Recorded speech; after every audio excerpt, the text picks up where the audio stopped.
Now you have your website, you just need to add the actual store component to it. Again, this is very easy thanks to tools that practically automate the process for you. The only downside is that there isn't much of an obvious choice when it comes to your e-commerce store. That is to say that no single e-commerce platform stands out in the way that WordPress does. It just means you need to think a little and pick the option that suits your needs best. This video will help you to make that choice and then talk you through the process of setting up. Okay, let's look at the top e-commerce platforms that you have to choose from. Remember in the last video when we said that you had the option of a hosted WordPress site? Well, you also have the option of choosing either hosted or self-hosted e-commerce platforms. And just to reiterate, a hosted e-commerce platform is one that we stored on an external website rather than your own. That means you'll create your store a little like you would a profile on a social media site. It means less work, but it also means that you'll have less flexibility. Here are some of the top hosted platforms. Shopify, which you'll find here at shopify.com, or if you're in the UK like I am at the time I'm making this video, it'll redirect you to the local site, which is shopify.co.uk, and there are other local versions of it as well, and it's all to do with the currency and the taxes and that sort of thing. But Shopify is by far one of the most popular e-commerce solutions around, and it's one that nearly everyone's heard of. Like WordPress, it comes with a huge amount of support, plugins, and themes, meaning that you can tailor it to your exact needs, and meaning that there are plenty of ways that you can boost your sales. Some of these plugins let you do powerful things like tracking your visitors and integrating email marketing, or like selling digital products and delivering them automatically. It does lack some of the customization of hosted solutions, however. For example, there's no option to create your own custom checkout page. In terms of products, Shopify can support up to 5,000 different items, which is more than enough for most purposes. The basic Shopify membership is free, but you might need to pay if you want to upgrade to some of the more advanced features. Still, it's not prohibitively expensive. BigCommerce is hosted much like Shopify and is also suitable for up to 5,000 products.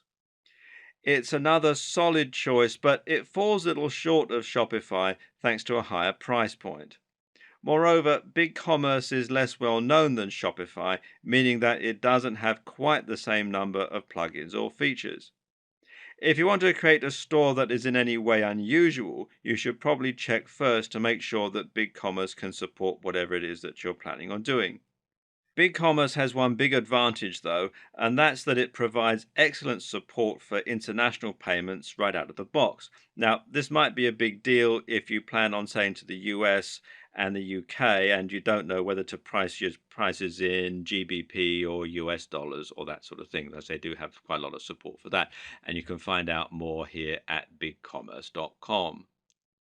And finally, there's Magento. Now, Magento, which you can find out more here at magento.com, is one of the best hosted solutions around in terms of its customization and features, and is an excellent choice if you want to build something very unique with lots of power under the hood.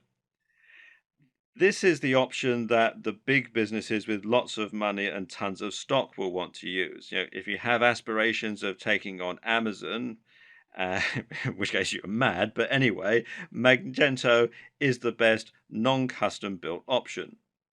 Magento supports up to 50,000 items and is installed independently from your WordPress site. The downside is that it's very fiddly and confusing if you're a new user. So, in other words, unless you have a good development team behind you or you're a developer yourself, you should probably stick with something easier, at least to begin with. And this is a point we should quickly make. When setting up your business, always think about the path of least resistance. Don't make extra work for yourself just because you want the pride of taking the less easy route. It's not good business. Focus on keeping your overheads, both time and money, low and getting quickly to the point where you can reliably start making money. Don't let ego get in the way of good business sense. Hosting your e-commerce solution on your server is probably the most popular solution. The only downside, of course, is if your web server crashes, you can lose all your orders. So it's best to back up at least once every day. Now let's look at some of the best self-hosted solutions. The first one is WooCommerce. And WooCommerce, which you can find out more here at woocommerce.com, is the self-hosted option that we would recommend. And what makes this such a great choice is that it's actually a WordPress plugin. And this means that you're not installing anything extra at all, and the whole process of setting up is incredibly simple. There are free and paid for versions. You can install the free version from within the WordPress dashboard like any other plugin. Just do a search for WooCommerce and you can install it. Or you can upgrade to the paid for version, which you can install from their website, as I said here, woocommerce.com. Um, for most people, the free version is going to be fine just to start up with. And then once you've started to build your business, you're making some sales, then it's worth investing in the paid for version. Now, of course, because this is a plugin, this does mean that your store is going to replace the website that you already had. And this means that you need to consider this right from the start, or you need to set up a secondary domain for your shop and then link the two together. Note that even if it does replace your site, though, you can still have a blog on the store, that it doesn't take over that particular part of the site. Now, WooCommerce has tons of support and an endless number of themes and other plugins. And this will make running your store significantly easier, and it makes it another great choice from a business perspective. One limitation of WooCommerce, though, is that it can only stock 500 items max. Now, this won't be a problem for most businesses starting out, but if you have plans to expand, then it's something that you might want to consider. Volusion, which you can find out more about here at volusion.com, is a WordPress plugin, but it's also somewhat unique in a number of ways. And that's because it isn't just e-commerce, but it's also an email autoresponder and a whole lot more. Volusion lets you track your visitors and your leads and see who's looking at your products and who's reading your emails. Volusion is something that many internet marketer types might feel quite at home with, but note that it's not particularly powerful or feature packed when compared to other e commerce solutions, and it's only really suitable for a small number of products. Now that you have your store, you're probably excited to start designing it and selling it. Creating websites using these kinds of tools is a lot of fun because all the technical stuff is done for you. All you need to worry about is choosing the themes that you like the look of, deciding what colors to use, etc., etc. But don't get too carried away. While it's true that you can have a lot of fun here, remember that the end objective is to sell more items. And that means you need to think carefully about the layout and design of your site. And specifically, you need to make sure that it's designed in a way that will encourage sales. This in turn comes down to a number of consideration and design choices. If you were the manager of a high street store or a supermarket, then a big part of your job would be to decide how to lay out all of the products in that store so that they would sell optimally. This means getting people to walk through specific aisles in order to find the best sellers, thereby being exposed to other products they might be interested in but hadn't considered. In other words, the way you set out a brick and mortar store can end up having a big impact on the number of sales you make, and this comes down to basic psychology. Of course, there aren't quite as many factors for you to consider if you're going to be selling products online, but there are still some ways that you can influence the decisions of your buyers. Now, here are just a few things to keep in mind.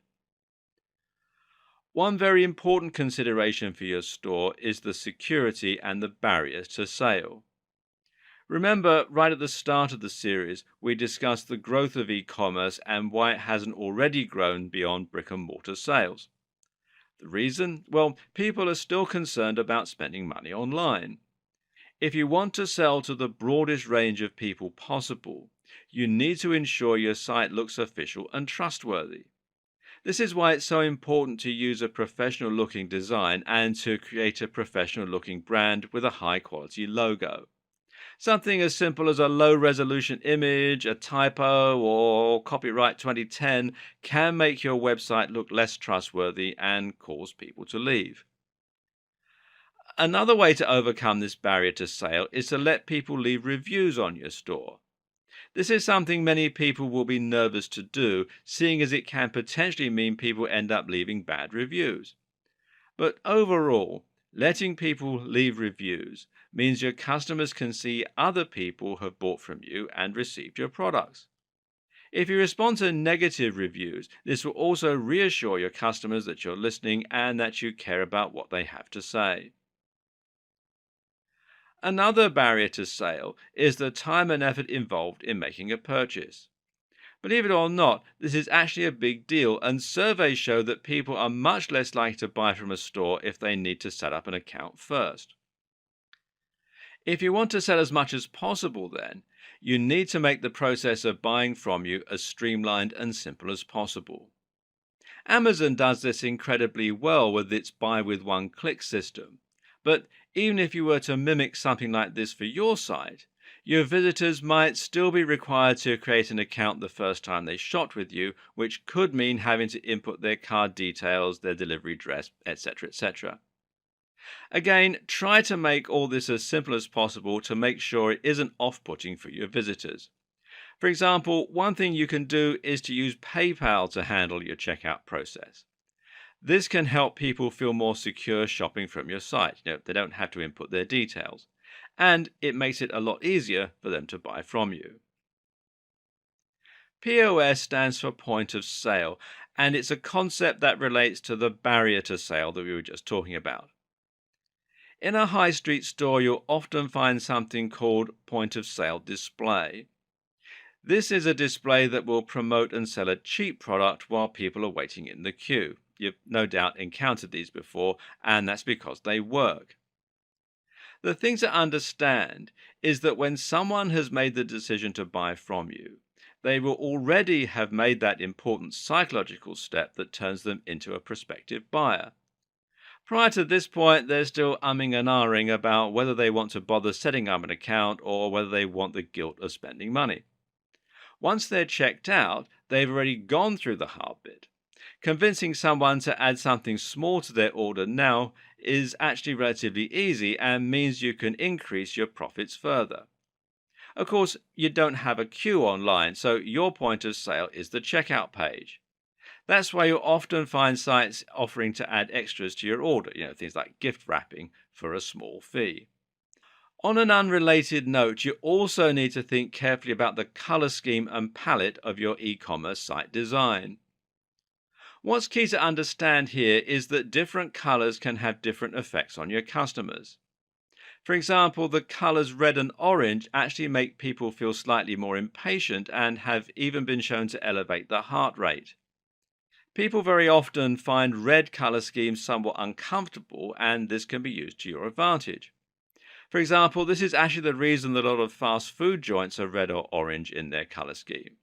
The uncomfortable color palette means that people don't quite feel comfortable to spend a long time eating, and this means that the store can accommodate a higher turnover of customers and make more profit as a result.